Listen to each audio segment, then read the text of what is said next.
How did I get into shaping boards? What I would do is go get old longboards and tear all the glass off of them. And get to the blank. Starting to ride different boards and start to realize the differences between them Go in was one day interesting and to me. just see a blank that caught my eye and just shaped it into People who were making my something boards really at that fun to point write. were Gary Larson and Terry Martin.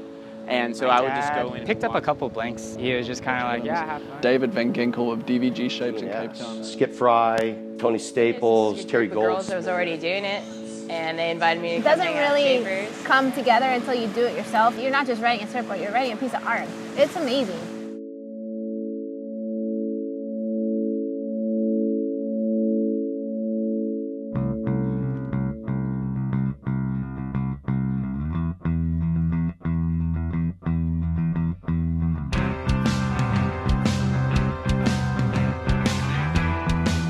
Down at the self-shaped surf contest, pulling up to the parking lot and seeing the scaffolding and the banners and all the brand there, it was a legit deal, which was really cool. To me, the best part throughout the day and at the end of it and onto the party was everyone stuck around and went for a free surf and high-fived to the next competitors, and that camaraderie was, I wouldn't say unexpected, but really enjoyed. Yeah, the contest was super fun. A bunch of people down there got to hang out, pizza. The waves were super fun. It was like a big family down there just hanging out. you know, like some of my heats, I would lose my board and someone in my heat would grab it and bring it back out. That's stuff that you rarely see.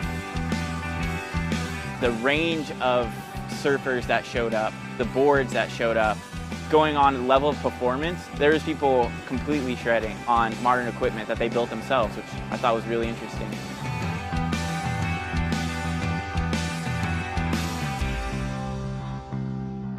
The power of this contest was so cool, it transformed me into a Grom again. But it was families, people hanging out, all kind of there for the same reason.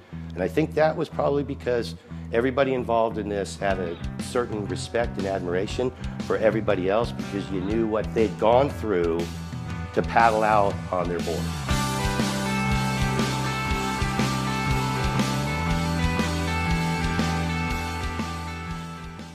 Alright, so how did it feel to win the first ever self-shaped surf contest on your own board?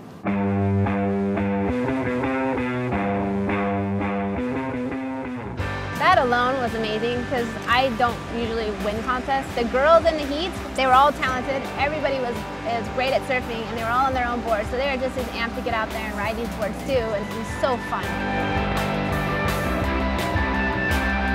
I was incredibly excited, and I felt like a 12-year-old kid again when I made the finals of like an NSSA contest. It was a great time. The golden planer, the trophies were so cool and just perfectly fitting. It was a really amazing feeling because it was the first ever self-shaped contest and first ever board that I've ever shaped. The vibes there were just the best. That was my first contest that I've done, and it was just like, yeah, I can't believe I won. I was so stoked.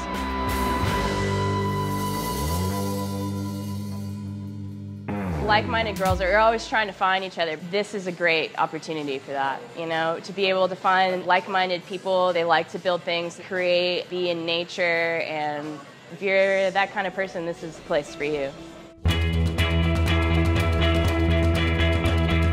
I would just tell them to go out there and shape a board as early as they can, because it's the funnest thing you can do, and once you ride something that you've shaped, it's really like nothing can relate to it.